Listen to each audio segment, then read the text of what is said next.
Bien, explicaré el análisis nodal y para eso utilizaré el circuito que está pues aquí dibujado. Las resistencias R1, R2, R3, R4, dos fuentes de corriente IA y su índice B. Estos son los dos símbolos que se utilizan en las fuentes de corriente indistintamente. Es una flecha que apunta en dirección de la corriente. Lo primero que hay que hacer es elegir un nodo de referencia. Generalmente se escoge el que más conexiones tenga. Entonces, ahorita es muy buena opción este, aunque pudiera ser cualquier otro. Se etiquetan los nodos porque en esos nodos se va a aplicar la ley de corriente de Kirchhoff. Ya que están etiquetados los tres nodos, entonces el siguiente paso pues es asignarles una dirección de corriente que nosotros vamos a suponer en cada elemento del circuito. Cada resistencia, pues vamos a suponer un camino de corriente para empezar el análisis. Inmediatamente después, la ley de Kirchhoff de corriente nos dice que todas las corrientes que entran a un nodo deben de ser igual a las corrientes que salen. Esto es, los nodos no almacenan energía. Por lo tanto, si en el nodo B1 va a entrar la corriente que pasa por la resistencia 1, tiene que salir en forma de la corriente 2 más la corriente B. Y es exactamente lo que tenemos que escribir. Entonces, pues I1 es igual a I2 más IB. En el nodo 2, I2 es la que entra, IA también entra, es la fuente de corriente, y debe de ser la que sale. En el nodo 3, según las suposiciones que hicimos, todas las corrientes salen, entonces sumamos las corrientes de tal manera que todas esas den igual a cero. Vamos a aplicar ahora la ley de Ohm en las ecuaciones de la ley de corriente de Kirchhoff.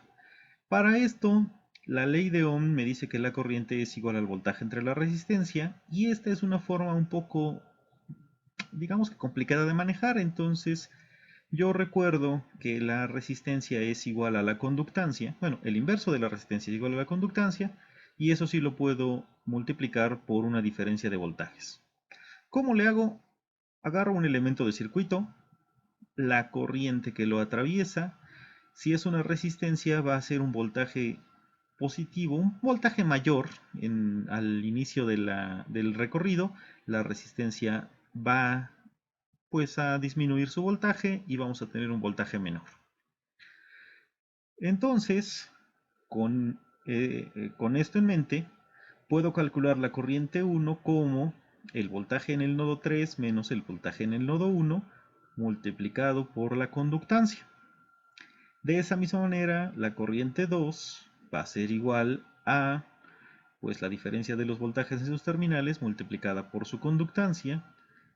Para la corriente 3 tengo el voltaje en el nodo 2 y tierra, por eso la diferencia de voltaje 2 con 0 multiplicada por la conductancia, y lo mismo sería en la corriente 4.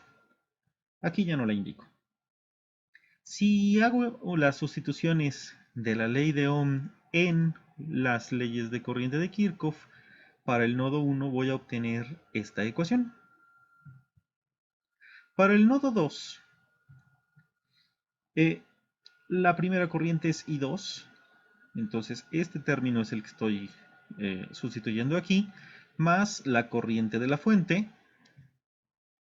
y debe de ser igual a la corriente 3, que pues ya declaramos es el voltaje 2 por la conductancia 3.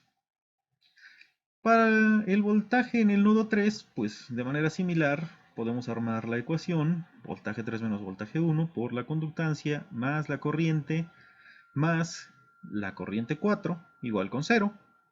Y nada más habría que rearreglar un poquito de términos haciendo álgebra. ¿Qué es lo que se hace? Bueno, multiplicamos B3 por G1, B1 por G1, aquí están. Después de eso vamos a despejar este término, lo voy a pasar al lado izquierdo de la ecuación. Entonces tenemos B1 por G2 más B2 por G2, cambian de signo al pasar y deben de ser igual a la corriente B. Como tercera cosa, voy a hacer lo mismo en estas ecuaciones. B1 por G2, B2 por G2, aquí está. Despejo B2 por G3 y lo igualo a la corriente A. Por cierto, he estado cambiando el signo para que la corriente A en este caso sea positivo, o más bien dicho, este término fue el que pasé y luego invertí el orden de las ecuaciones. En la ecuación número 3, pues se hace de manera similar y así se obtiene. Ahorita, pues voy a arreglar las ecuaciones de tal manera que me queden pues las variables que necesito conocer. G1 más G2 están con el voltaje 1 en esta ecuación, entonces aquí está B1, aquí está B1. Los voy a poner con un signo positivo, entonces a todos los demás le tengo que cambiar de signo. G1, B3 y B. G2, B1, G2, G3 por B2, igual a la corriente en la fuente.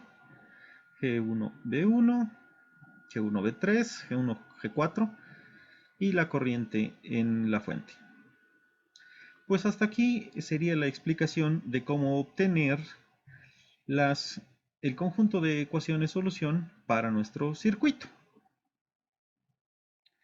Si queremos un ejemplo numérico, pues agarro el mismo circuito y ahora le voy a colocar valores a sus elementos. La conductividad es igual al inverso de la resistencia. En el nodo 1, pues obtengo esta ecuación que ya está aquí declarada. Entonces ya nada más sustituyo valores.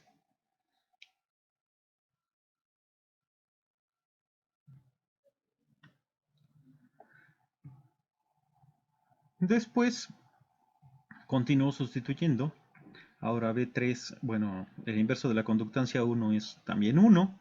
Y esto debe de ser igual pues al valor de la fuente IB. Como sale la corriente es negativo.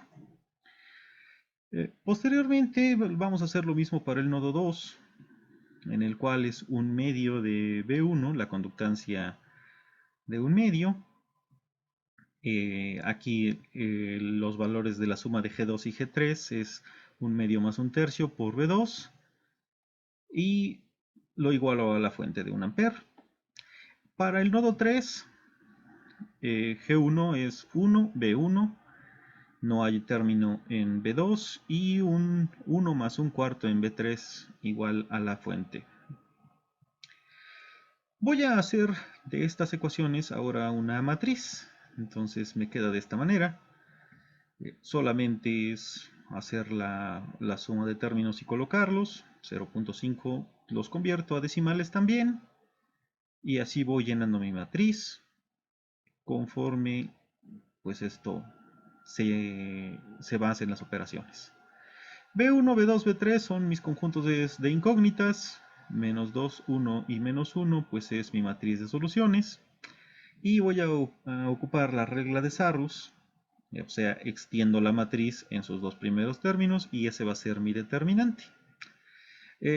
Hay que acordarse que en la regla de Sarrus hay que multiplicar todos los términos y los que vayan hacia la derecha, sumarlos, restarlos con los que vayan a la izquierda.